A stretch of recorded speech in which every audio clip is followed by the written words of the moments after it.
L'affaire continue de faire grand bruit dans la capitale congolaise. Honorine Porchen Massamba Mukuna, plus connue sous les noms d'Onat Mukuna ou Onat Honorine Porsche, a été interpellée jeudi à Kinshasa à la suite d'une tentative de braquage visant l'agence Robank Victoire.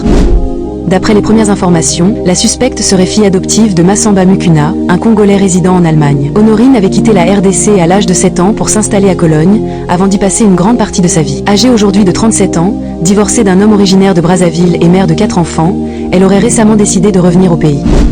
Honorine a fait irruption dans la Robank ce jeudi 16 octobre, armée pour un braquage selon les images de la caméra surveillance. Très vite la banque était encerclée par la police congolaise. Honorine est capturée. La police rapporte qu'une perquisition menée dans sa chambre d'hôtel a permis de découvrir plusieurs objets à connotation mystique. Un cercueil, un triangle et des petites coupures de stupéfiants alimentant les soupçons d'une possible appartenance à une secte.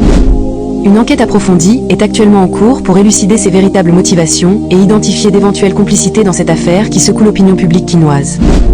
Lorsqu'elle a été arrêtée, cette femme a été frappée, déshabillée, puis abusée sexuellement par les policiers chargés de l'opération. Et comme si cette humiliation ne suffisait pas, ils ont filmé chaque seconde. Oui, chaque seconde du traitement inhumain qu'ils lui ont infligé jusqu'au viol collectif qu'elle a subi.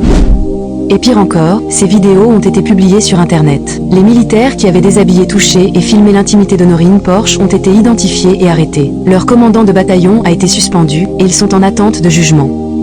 Une décision saluée par ceux qui demandent le respect des droits humains, même pour les personnes soupçonnées de crimes. Nous reviendrons sur cette affaire.